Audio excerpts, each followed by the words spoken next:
where I was yesterday, working on the surface exploration mode in this game. I've done some new control stuff. I'm trying to test out some controls for my rover, so I'll just show what it looks like right now before I get into how I made it look like that.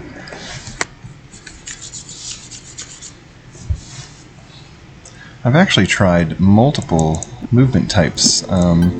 Right now I've just got this temporary screen. Scanning. You have to go into the orbit menu, Entering planetary orbit. and then I have to push a button to launch the surface mode. Normally you're going to trigger this by going to one of the hotspots, and one of the hotspots will let you deploy a rover, and you'll drop a rover down onto the planet. You can see it's got a little cannon. Nothing fancy, it's using the same weapon as the ship.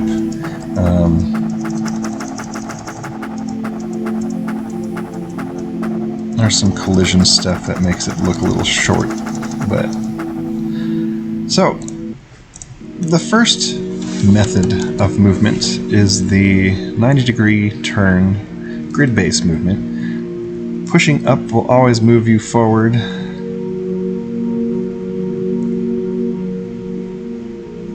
It's a little bit slow right now because I've got all the settings set to rather slow. That's the first mode. The second mode is all directional movement, which up is up, left is right, or left is left, right is right. And it only moves one tile at a time. It's also moving slow because I've set it to be slow. That's the second method. And the third one that I'm trying, that I'm actually liking a lot, is the free movement, if it will turn it on. This lets you rotate in any direction and move in any direction. You can also reverse. It's a little bit slower to reverse. You can glide along the surfaces of things.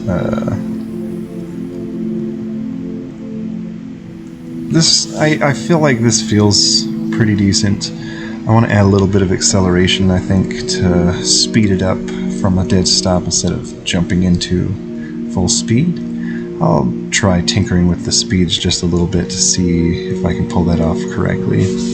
And the way that it works right now is it's free movement and you can shoot your weapon, but I don't have a weapon firing button on this control scheme here. You should be able to go underwater. That'll be a rover equipment upgrade. You won't be able to go through water until you have the ability to go through water. Same thing for lava and stuff. Lava is going to be, traversable in the same way that water is, except it will cause you damage. So once you get the submersible module, the way to enter liquids, you can enter lava, but you'll take damage. So you can actually go through lava, take damage, and eventually you'll get some heat shielding that can prevent you from taking damage from lava, and then you can safely go across lakes of lava. But right now, that's where I'm at, testing these different controls. So I'll come in here and take a look at the controls that I've got. For the left and right controls, it's very, very simple. All I'm doing is using a change rotation Z event here. And if you take the current direction angle, this is the Y rotation. So if I just go in here and type in rotation, you can see these three rotations.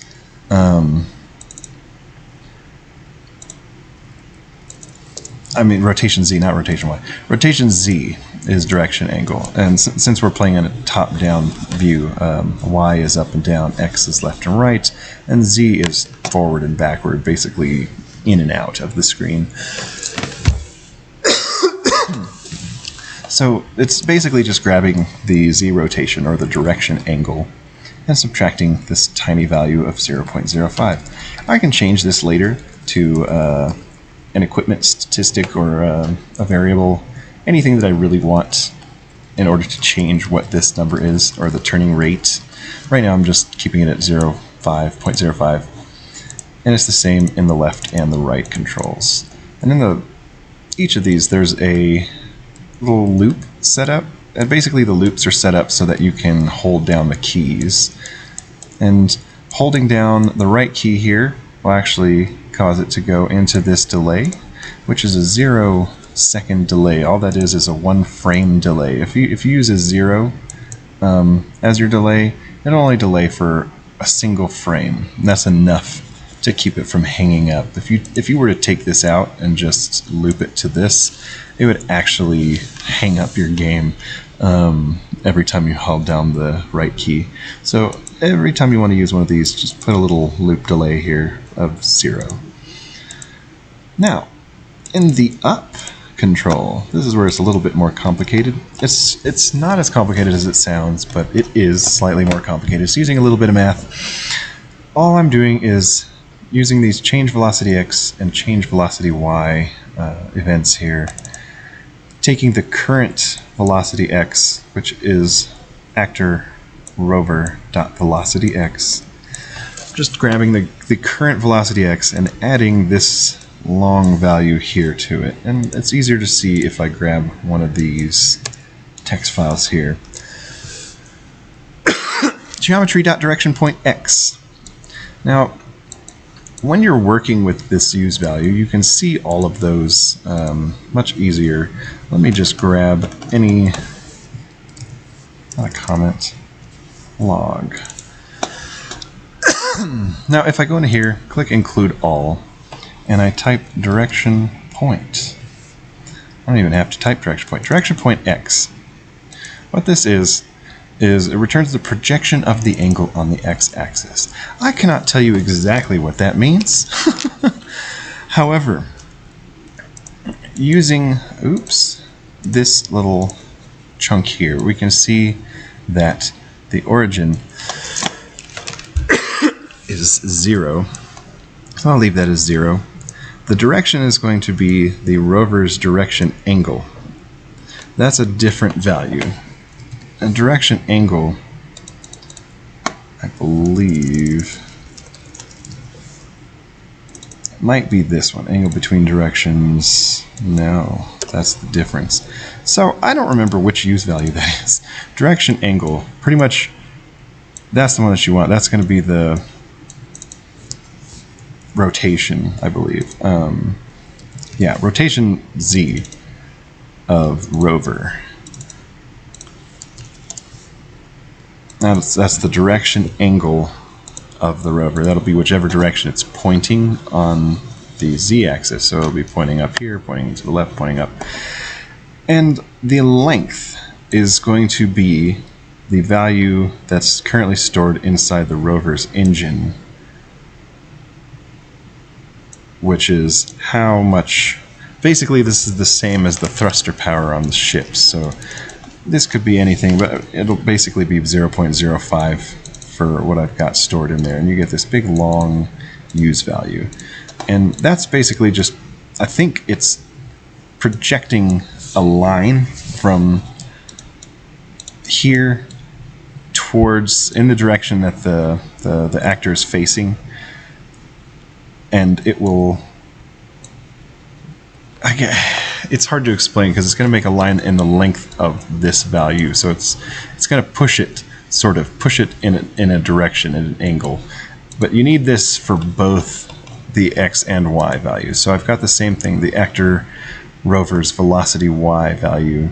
Only instead of geometry direction point x, I'm using geometry direction point y here. It's checking all the same values, the direction angle and the rover engine power.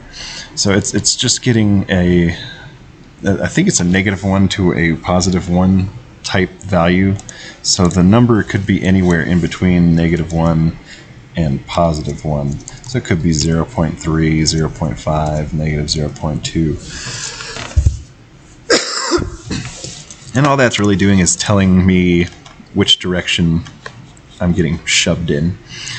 Just passing those values into these two variables, velocity x and velocity y, just so I can store them and see a much shorter version of that. So it's easier for me visually to store this long value here in a variable. Otherwise, I'd have all these long values just peppered throughout this event here.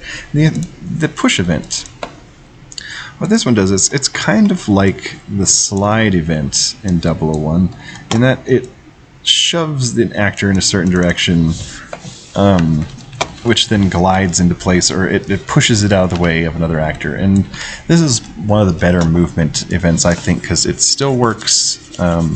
It's one of the few that works with going underwater and coming back out of water. It works with the built-in submersible tiles in 001. Some of the other movement systems do not. You will actually get stuck if you go inside water, or you will walk up to the edge of water and get stuck. So the push actually works with that. It works with water. It works with... I don't know if you've ever used 001. Sometimes you'll notice that some of the other movement events, the characters or actors, they get stuck on things. They'll walk up against a wall and they'll get kind of trapped against the collision box of the wall. And this one does not. This will actually push it and it'll slide along the walls. It doesn't have any issues with being sticky. So what this is doing is pushing the actor named Rover in this direction, the geometry.direction. Now, geometry.direction, which I believe... Oh, I forget which one this is. Yeah, that's the one. Geometry.direction is direction between points. If you're looking for the use value, you type in direction. It's going to be direction between points, and the 2 points that we're checking are the velocity x and velocity y angles that we just made. So it's going to check, velocity y might be going this way and velocity x might be going this way, and it's going to find the sum between them, basically the direction that's between them, and push the player in that direction between those two values. So they'll be pretty small values. That's how this works. And then we want it to be on the z-axis because that's the in-out. Like, if I were to show this, it's easier to show it sometimes. We need a line. So our x-axis is the red one. We're going to say our green. Oops. Our x-axis is the red one.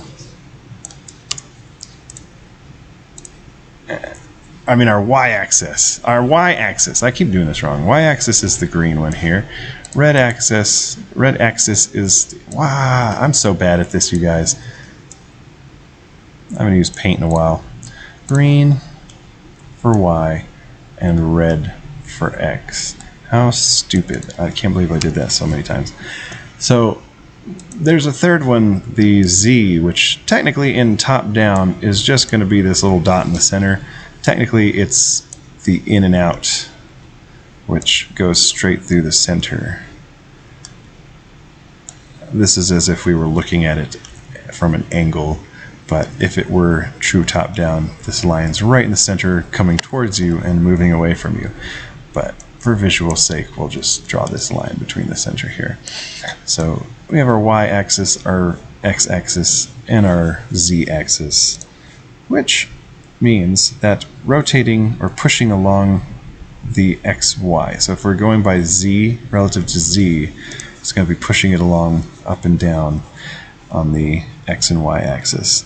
It's slightly different. These are for different views. This is the front view if you're looking at the map from the front, and this would be the side view as if you're making a platformer. Front view isn't used very much.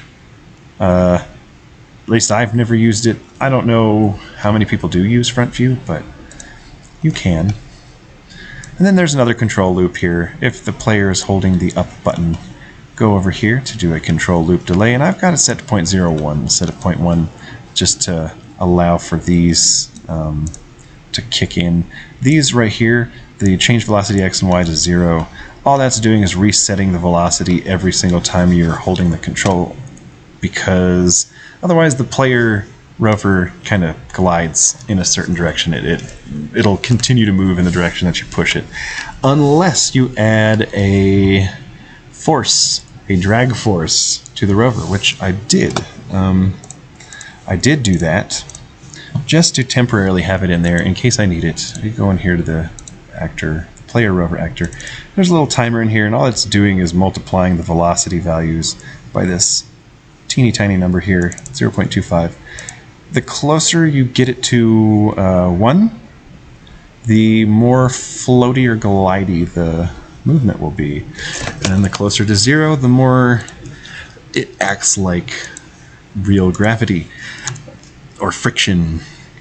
Closer to 0, when you let go of the control, it'll just instantly stop. So that's really what I want. I want it to kind of glide slightly to a stop, but I haven't really done that yet. Mostly just trying to get the controls to work the way I want them to. So Scanning. we go back into this planet, fast forward. Planetary orbit. Love turbo mode.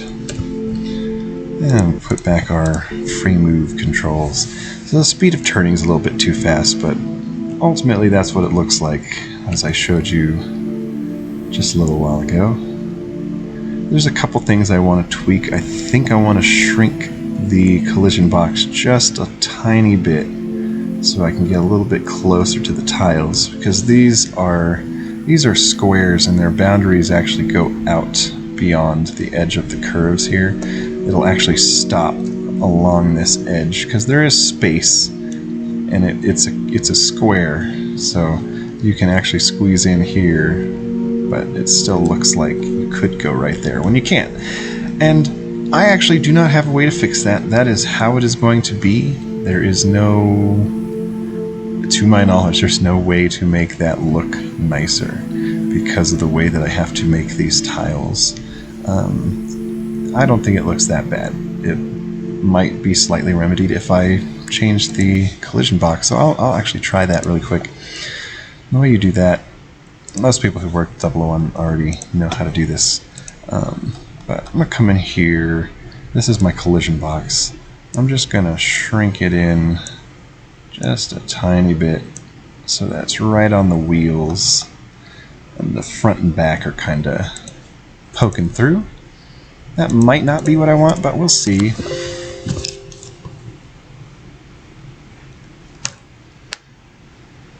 Normally I keep the collision box, if I'm working with a grid-based game, I keep the collision box the same size as the grid. So in 32 by 32 tiles, I would keep my collision box at 32 by 32 by 32, since it's a 3 axes. Planetary orbit. Jump into planet mode, switch controls.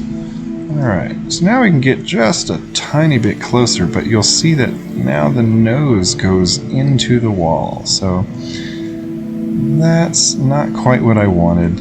And this is because these are considered 3D walls, the forests and the rocks here, so they actually go up above the rover here.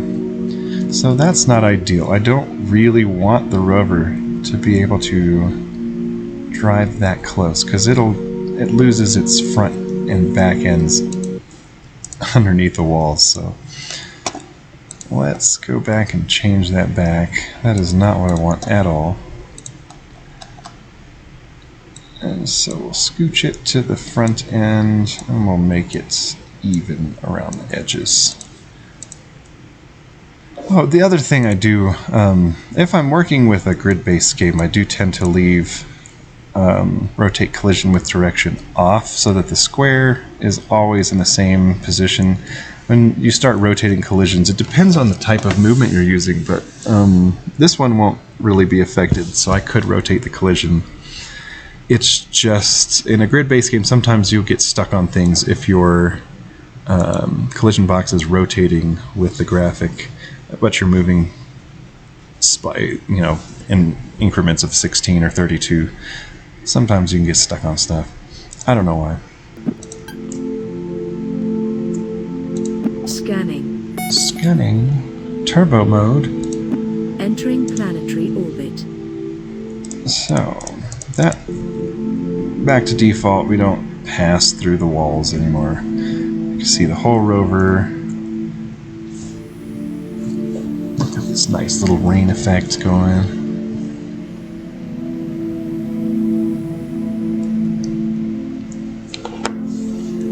You can traverse the water. Right now I can go through water. It's not going to be able to by default.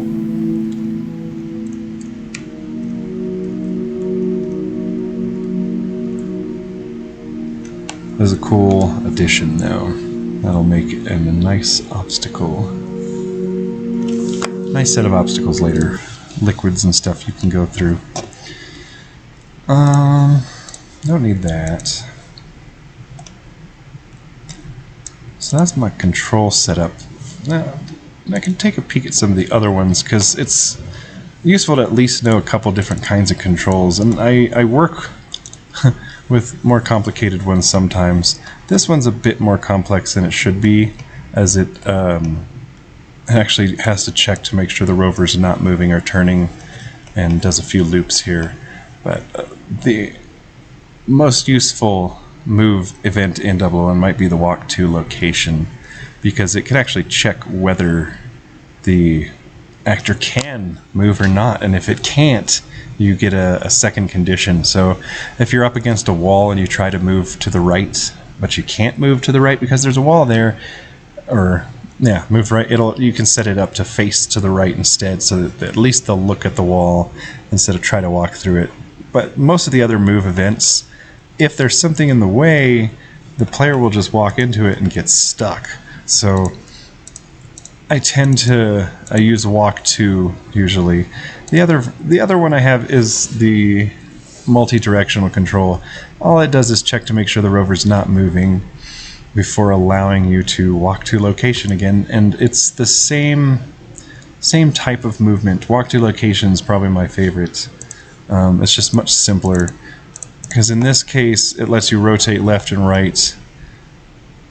Or the other one lets you rotate. This one will move you left and right. When you press left and right, you'll move 32 pixels to the left or to the right, and if you press up and down, you'll move 32 pixels up and down. And the way that's set up is moving up is to subtract 32 from your current Y value, and moving down is to add 32.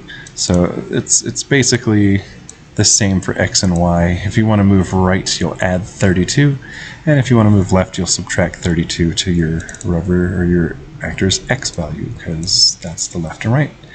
And all this is a simple move up when you press up, move down when you press down control scheme. I think I'm going to go with the free movement.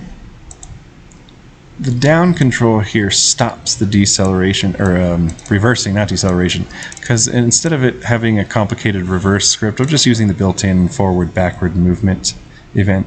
All that does is it actually uses the stats set up here in the actor for reverse, which you can make it slow so it reverses slow, and you can make it accelerate fast. I've got it accelerating pretty fast.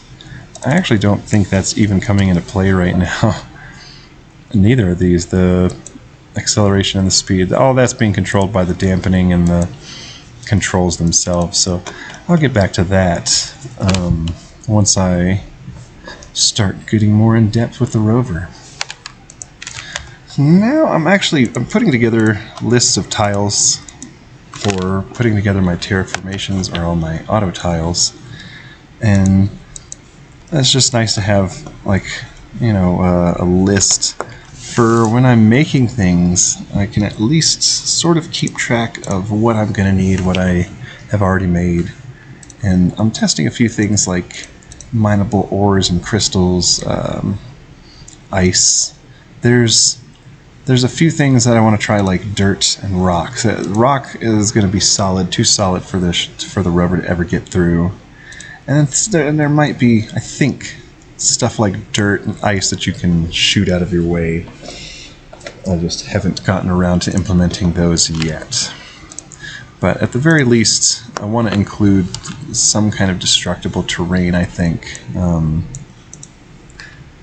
Just as, barrier. So you have to come back with a stronger laser to get through certain materials. Like, there will be dirt, that's probably the easiest, and then there's probably going to be some kind of in-between gravelly dirt, a more solid type of dirt that you need a stronger laser for, and then stuff like ice, where you might need like a heating beam or a hot laser. And of course, I haven't tried putting it in there yet, but I want to try maybe making ores as a terrain tile. So you can run into a chunk of ore, like just a big blob of ore, and you can mine it out. I think that's what I'm going to do. Oh, 1 second.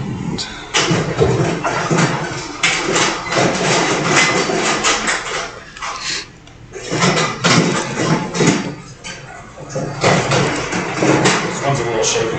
Oh, yep, that's one of the older ones. Okay, if I lift this up. Yeah, totally, man. Not a problem. I will leave it there for you. Do it. I usually come through the halls and grab those. I won't touch it if you have it in the hall. All right. Have a good night, man. Copy, mate. Thank you.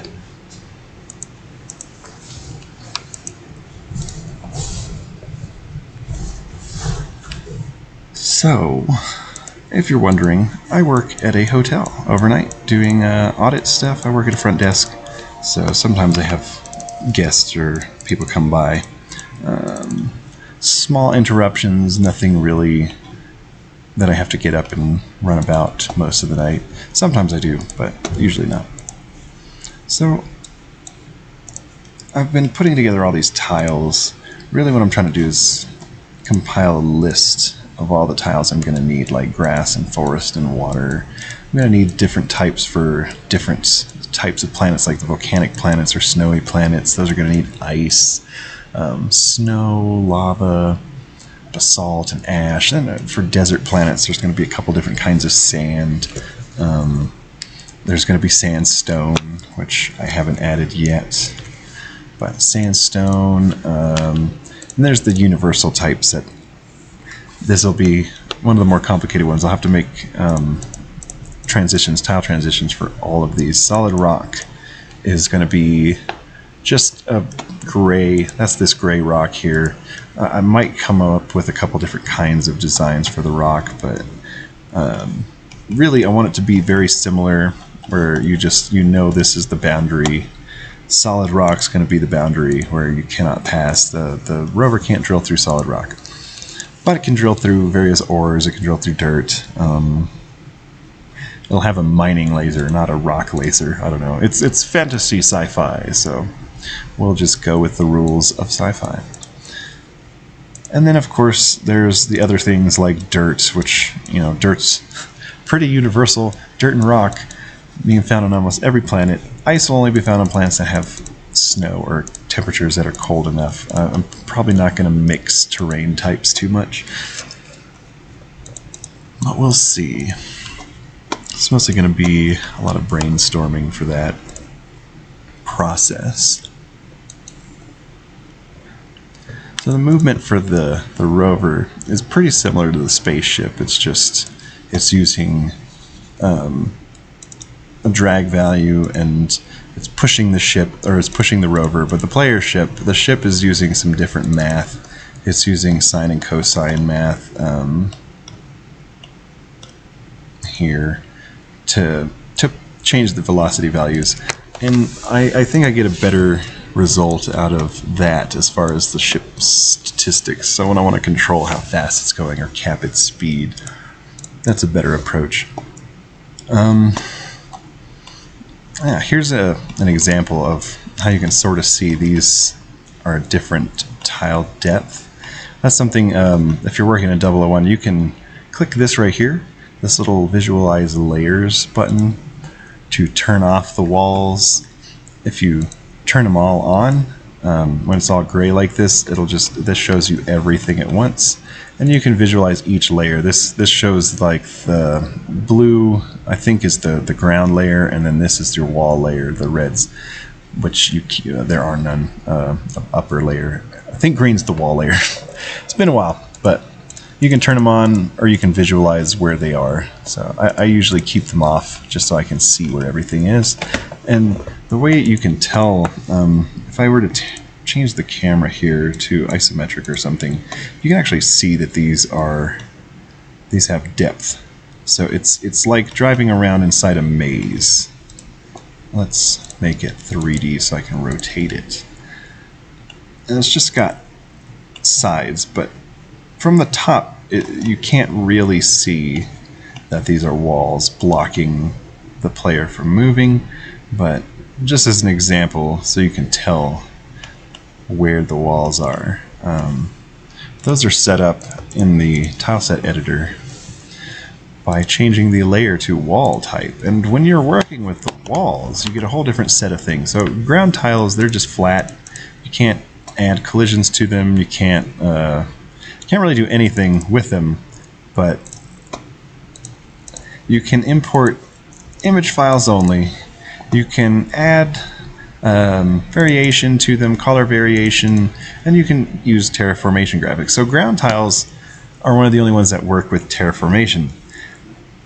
Everything else, lower objects, upper objects, and upper objects, lower and upper, I almost said walls, but lower and upper cannot use terraformation graphics. However, lower and upper can import 3D models. So you can import anything, really, any 3D shape, any trees, any whatever you have, you can import those into your upper and lower.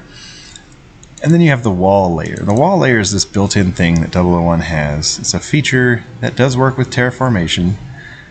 It has two sets, basically.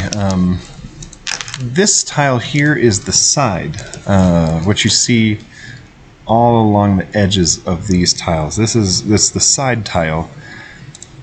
So I'll click the forest since I'm staring at forest chunks here. And it has this option here called the roof. And you can select from any of your tile sets which roof that's going to be. However, the way that you want those to work is you want your roof to have terraforming. Otherwise, it'll just look like a square tile repeating over and over. So you treat roofs as if they're ground tiles, because they are, and ground tiles have terraformation. So you treat a roof as if it's a ground tile. And when you're making a wall, the terraformation graphic here is for the sides of these walls. So if I had a terraformation graphic in there and I had a 2 tile high wall, it would actually apply that around the edges here. It's hard to see with that square, but it would apply it around the edges here. There'd be, rounding here, rounding here. It would terraform the edge of the tile. When we want it to terraform on the top, because we're viewing it from top-down perspective. Didn't mean to click that. So we're viewing it from top. All we can see are the tops of the walls. So all I need are the tops to terraform. So that's where you set up your roof. Set up your roof as a ground tile with terraformation. And then when you build the wall, select that ground tile as your roof. So the way it works in 001, if I switch back, most people probably have figured this out already, but if you haven't, this is nice to know. When you're working with the wall tiles, you can change the size, the height, using this little slider here. So you can have a 1 tile high wall, or you can have a 5 tile high wall. And the reason it's not going higher than that, because my map is only 4 tiles high. And so I can only make 4 tile high walls. But if you want taller walls, you have to increase the size of your map here, the Z tiles. But you can make 1, 2, 3, 4, 5. So that lets you do stuff like design maps using these chunks of pseudo 3D auto-created, auto-generated walls. They're cubes. Looks very Minecrafty. You can make stuff in that style, but you'll see how the top tile is the one that's terraforming as I draw with these. It'll actually work with each layer. So if I were to make another 2 tile high, it doesn't terraform with the ones underneath it. It only terraforms with the ones that are next to it. So that'll look the same from the top. If I switch to top view, it'll just be this little blob here. And you can scooch through the layers to the highest layers. Once you have anything that's higher than 1 or 2, control mouse wheel to do this, to see where each one is. So this is this layer here. This is this layer here, which is 1 tile high. These are 3 tiles, 2 tiles, 1 tile, and this is below the layer that we're on. And now this is the current layer, and this is 1 tile high. So you can roll through them like this. It's very convenient when you need to see what you're doing, but I don't want any of those there. Yeah, that's all there is to wall tiles, and that's how I'm doing all of my forests. That's how I'm doing all of my. I want to rewind. So I'm doing all of the stone walls that surround the edges of the maps. So that's pretty much it for right now. I'm going to jump off, go knock out some work stuff. I will be back here in just a little bit. Thank you for checking things out. I've got nothing really to mention other than go to screamingbrainstudios.com. Get yourself all kinds of free stuff, free tutorials, free graphics, free assets, free everything. I live to provide free stuff. Thank you for watching. I'll be back in a bit.